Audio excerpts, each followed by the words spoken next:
Assalamualaikum warahmatullahi wabarakatuh. Perkenalkan, nama saya Raffi Wijaya dari kelas 10 TKR 3. Di sini saya akan mempresentasikan tentang lompat tinggi.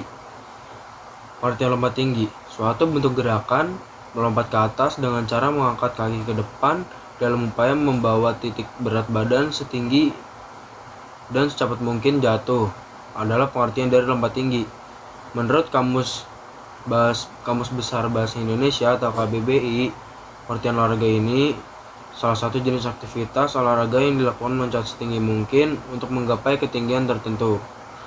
Macam-macam gaya lompat tinggi. Yang pertama ada ski source technique atau gaya gunting.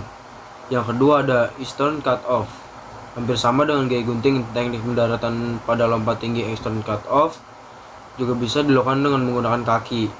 Yang ketiga ada namanya western roll atau gaya guling. Yang keempat ada Fosbury flop, dan yang terakhir ada straddle. Straddle ini atau gaya guling menggantikan western roll dan sering digunakan oleh para pelompat setelah Fosbury flop.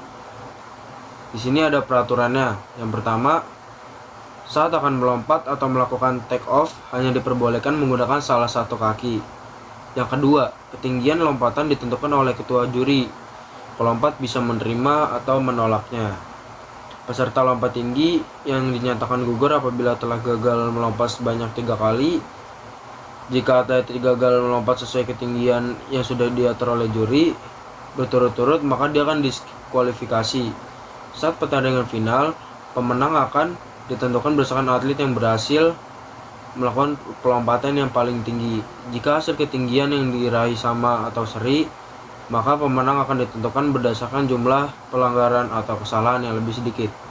Yang ketujuh, ada para pelompat harus melakukan jump off jika ada hasil seri. Berikut dari materi lompat tinggi. Lanjut ke materi lompat jauh. Dan materi yang kedua yaitu lompat jauh. Jadi pengertian lompat jauh ini adalah sebuah gerakan melompat dengan cara mengangkat kaki dari atas ke depan supaya dapat membawa titik berat badan ketika melayang di udara.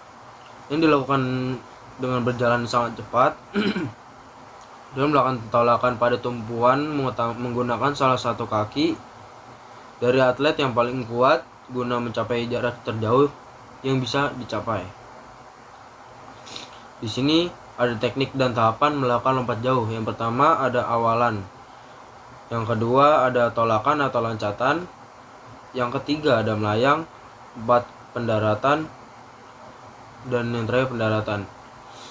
Tujuan melakukan lompat jauh ini punya tujuan, yakni untuk melakukan lompatan terjauh dan mencapai jarak terjauh yang mungkin dicapai dari titik lompat ke titik pendaratan pada bak pasir lompat.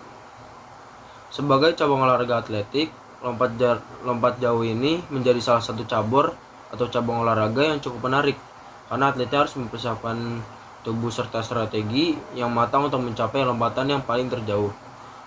Yang ketiga ada materi lompat galah. Nah, yang ketiga ada lompat galah. Lompat galah ini merupakan cabang olahraga atletik yang mana pemainnya harus melompati mistar. Mistar tersebut telah dipasang pada ketinggian tertentu dan dibantu sebuah galah atau tongkat khusus. Galah yang digunakan untuk memainkan olahraga ini didesain dengan ukuran tertentu dan dibuat dari bahan tertentu. Jadi ada peraturan lompat galah ada 5. Yang pertama percobaan lompat. Yang kedua ketinggian setiap percobaan. Yang ketiga berat badan. Yang keempat sistem eliminasi, dan yang kelima pemanasan. Jadi itu yang bisa saya jelaskan melalui 3 materi yang tadi. Yang pertama ada materi lompat tinggi, yang kedua lompat jauh, dan yang terakhir adalah lompat galah. Sekian dari saya, kurang lebihnya mohon maaf bila ada salah kata sedikit pun. Wassalamualaikum warahmatullahi wabarakatuh.